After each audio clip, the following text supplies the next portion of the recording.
Hello everyone, this is Vicious, and welcome back to more Legend of Zelda and the Ocarina of Time. So in the last episode, we conquered the Fire Temple, took down the fearsome dragon Volvolgia, and of course we used our fancy new hammer to get rid of him. And now we're going to obtain a new upgrade for ourselves, which is going to double our magic meter.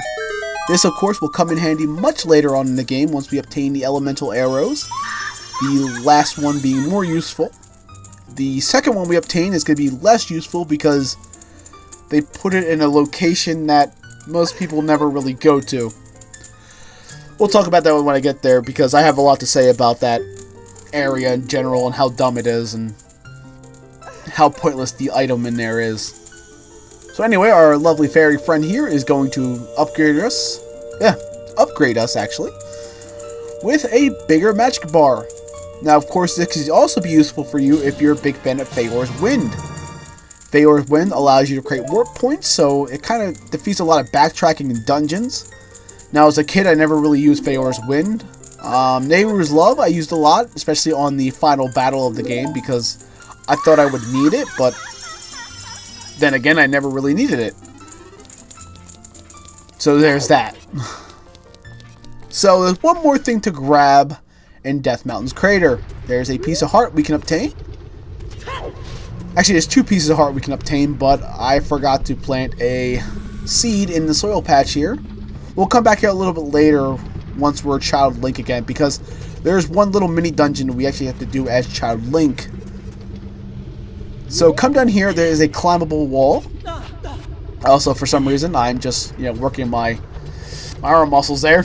Gotta pull myself up, put myself back down, pull myself up, I'm good. So yeah, there's a piece of heart there waiting for us. Now, I don't know if anybody actually seen what the beta heart pieces look like, and to be honest, I kind of wish they kept the beta ones. That's just me. I'm pretty sure everybody likes the new designs of the heart pieces in OOT. If you haven't got a chance to look up the beta hearts, I highly recommend do a little Google search and checking it out. So for some reason I decided to take a long way down from Death Mountain. That's right, we're going to Death Mountain Trail. Joy! Now, I want to make something very clear here. I mastered my art of rolling, so I don't hop down and kill myself over and over again. Also, a little bit later on, we'll be coming back for a gold Scourge that will be under that rock, but he only appears at nighttime. So keep an eye out on that when we come back here, because there's a side quest we are going to have to do that will basically bring us back here twice. Yay! I love Death Mountain so much. It's a wonderful tourist spot. You can come and stay for the fire and death and rolling boulders of destruction. Yay! Oh, okay, of course you can't forget about the Tektites either. So I went over here and planted a seed so we can obtain the heart piece that's located here. Now this flower here will be super useful because it will allow us to get back up to the top area of Death Mountain Trail, which will be, once again, really useful for the side quest later on. Trust me, going up this area over and over again is very annoying. Though with the power of editing, I will be skipping out a lot of the backtracking through that side quest, so you're welcome. Yeah, I had to sit down and play through all that twice, actually, because I lost the footage for the first playthrough of this game. I was very, very upset about that. I spent all day trying to recover the footage best I could. Basically, somehow the file itself got deleted, and I had to start a fresh new game of Legend of Zelda Ocarina of Time. Now, for those who don't know, you cannot skip cutscenes in Legend of Zelda Ocarina of Time. So you have to watch them over and over and over again for every playthrough you do. Now I was hoping and praying and having my fingers crossed that in the 3DS version they would finally give you skippable cutscenes. No. But they did make some really good improvements to the game, so I commend them for that. One of them really useful for the next temple we will be tackling, which of course many of you already know, which is the Water Temple itself. The Water Temple is a lovely place. I guess I can talk about my pet peeves when we're making our way to Zora's Domain. My pet peeve when it comes to the water temple is that it's not the water rising and lowering parts of the temple, it's the constantly having to open the menu and equipping your iron boots. That's right, you have to constantly open up that menu to equip iron boots. Now in the 3DS version, they rectify that issue really well by making the iron boots and the hover boots actual items. Well, in this case, it would be C button items, but in the 3DS version, they're X, Y, and 1 and 2 item slots. So, thankfully, they had that idea, but in other future Legend of Zelda games, they did that as well, like in Wind Waker, because you also get iron boots in Wind Waker, but they, of course, made it an equipable item in your C slot. So, thankfully, they recognized that issue and fixed it in future Zelda games. Because I'm going to do my best to try to edit as much as the pausing the game and switching all my iron boots as I possibly can when it comes to the water temple, but I have a lot of footage to go through, so if it takes a little bit, you'll understand why. My editing is not 100% perfect. My editing software likes to screw up whenever it feels like it, so I'm going to try my best there, guys. So anyway, an interesting little tidbit about the waterfall there in Zora's Domain. If you let it wait for too long, if you sit there in front of that waterfall for too long, it will shut itself automatically. I never noticed that, because I would usually just, play the song and hop in and go. But, yeah, it'll actually shut itself eventually, so it's really cool. So yeah, you can tell Zora's Domain is frozen over, and their king is frozen in some weird red ice. Now, thankfully, the little mini dungeon we'll be tackling, the Ice Cavern, will have a way to rectify that issue. So head to where Jabu Jabu was located before, and you can tell he's gone now. And all is left is more ice. Of course, the ice is here because of Ganondorf. He wanted to make the Zoras understand not to disobey him or try to, usurp his role. And he just kinda iced Zora's Domain altogether.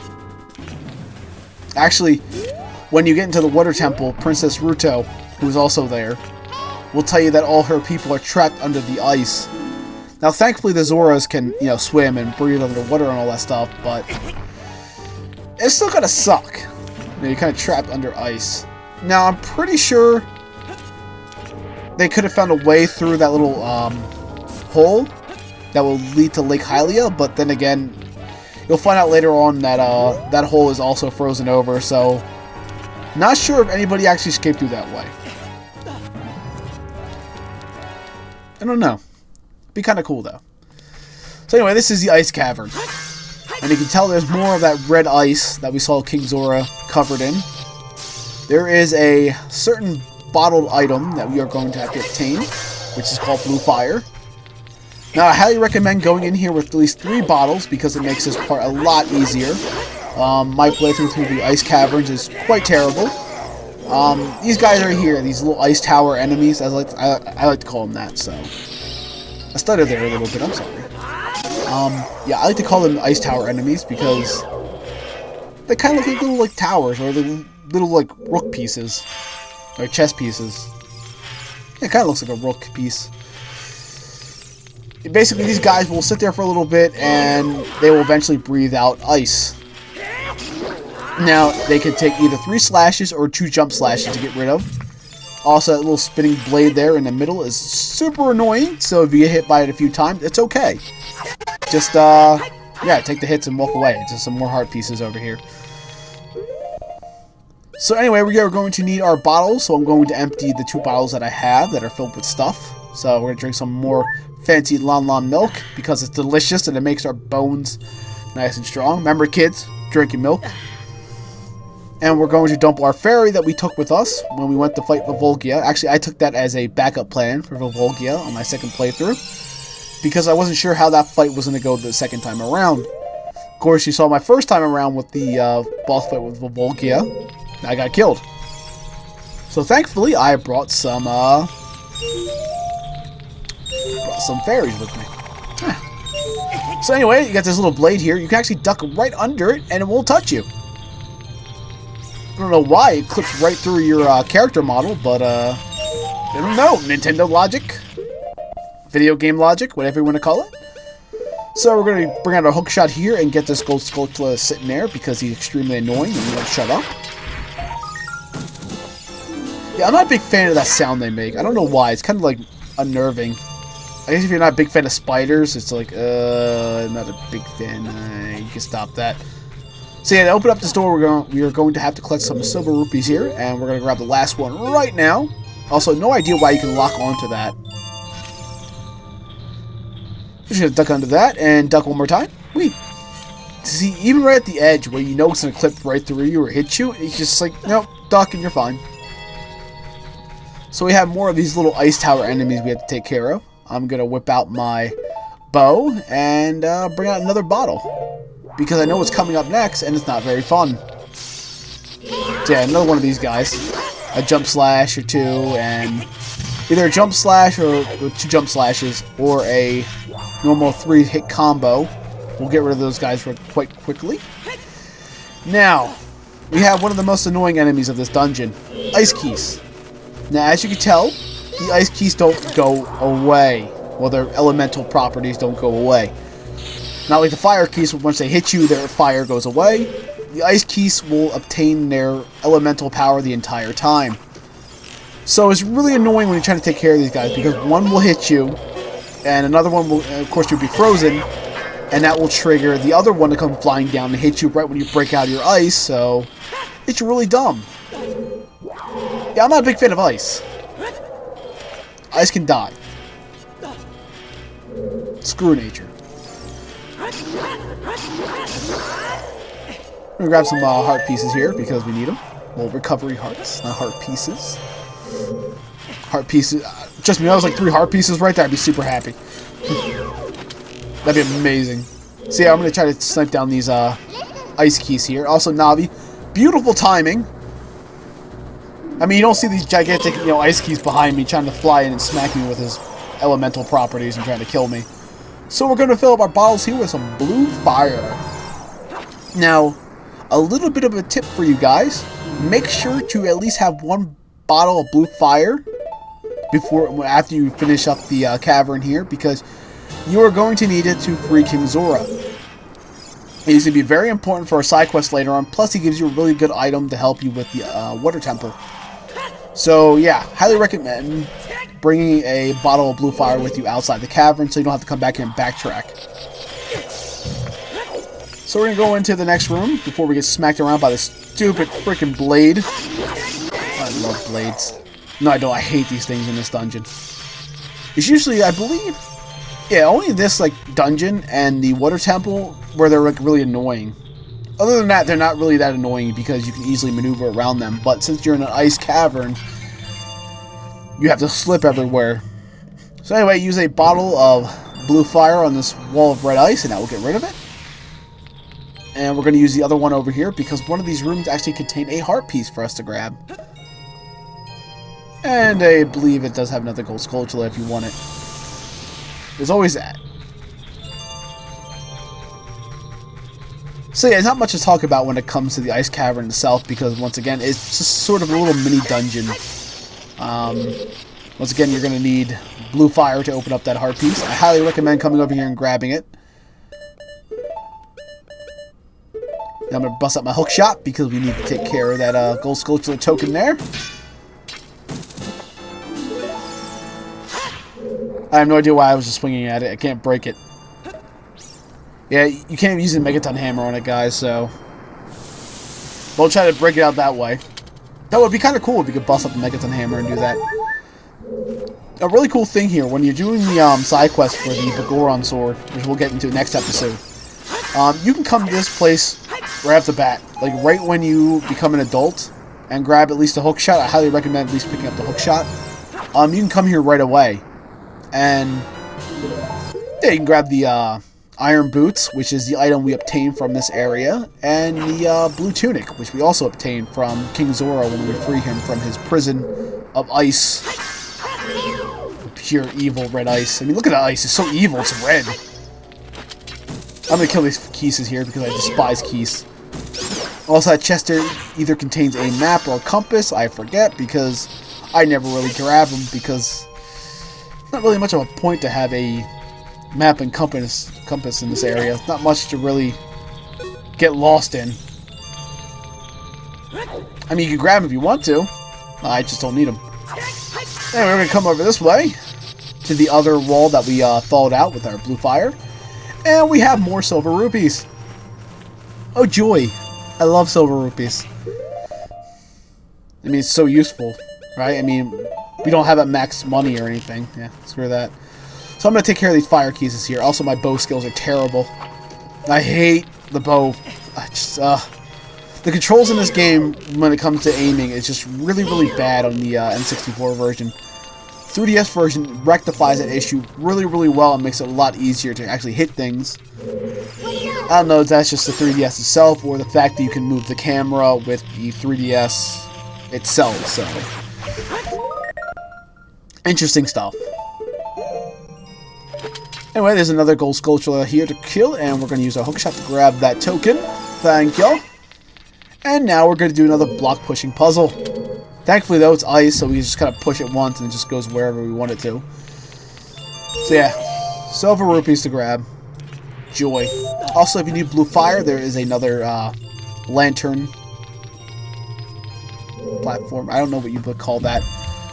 Just another place to grab some. So if you need to grab any now, you can do it. Just push a block over there and you should be okay. Also, I'm going to make an awesome jump and grab that one.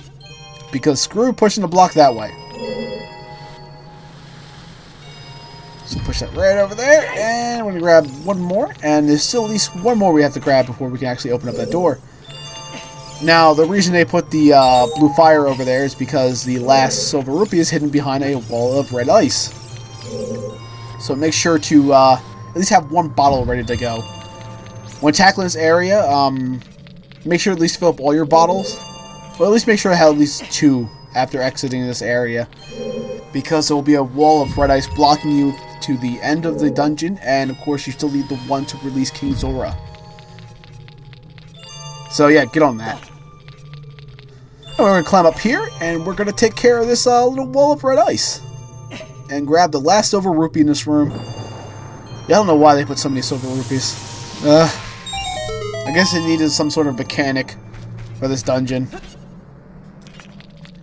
So yeah, actually on my first playthrough of this place, I did this in like one perfect flawless run.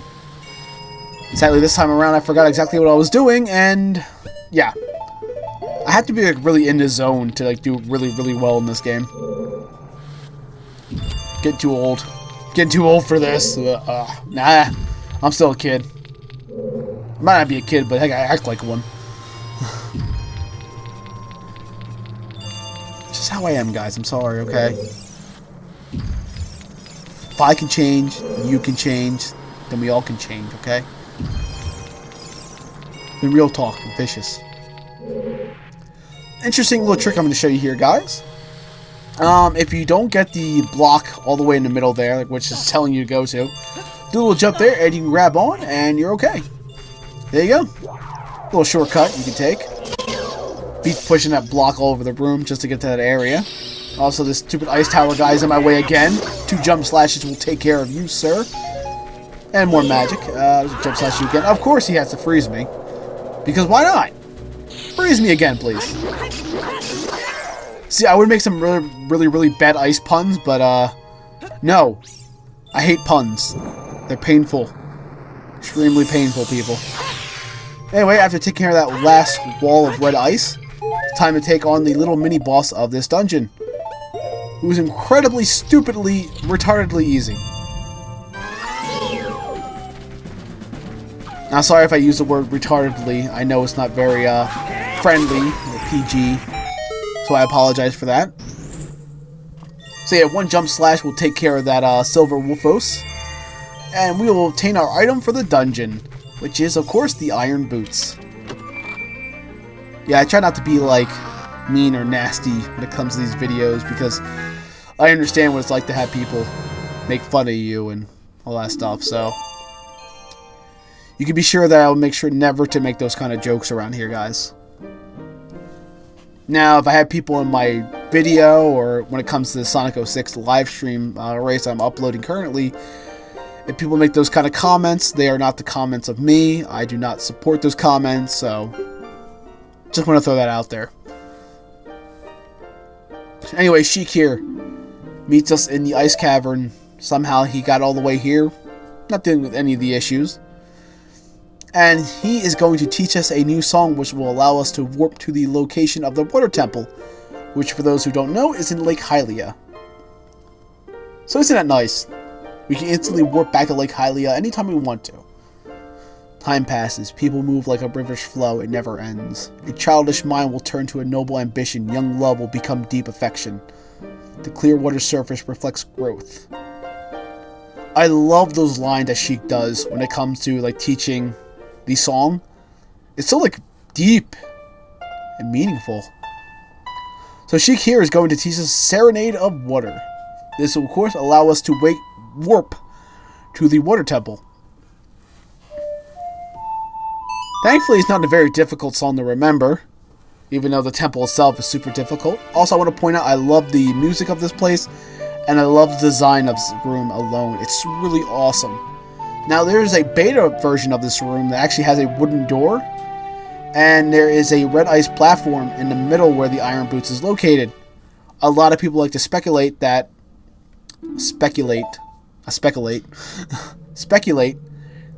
Triforce, which would be obtainable in this game, is located in this area. Now, of course, for many of those who know now, the Triforce is unobtainable because it plays a very important part of the story itself. But it's really interesting stuff to learn about the beta and the, the alpha, beta, and all the other stuff of the game. It's really cool to look up that stuff. So anyway, we're going to leave the ice dungeon, the ice cavern finally, with our fancy new iron boots. Also, Navi pops up with a warning that say we're going to choke if we don't take those boots off. Don't tell me what to do, Navi. I'll do what I want. But anyway, guys, that's the ice cavern. Not too difficult. Like I said, just make sure to have some blue fire and you're all set to go. Anyway, guys, this is Vicious, and I will catch you guys on the next episode. Have a great day, everybody.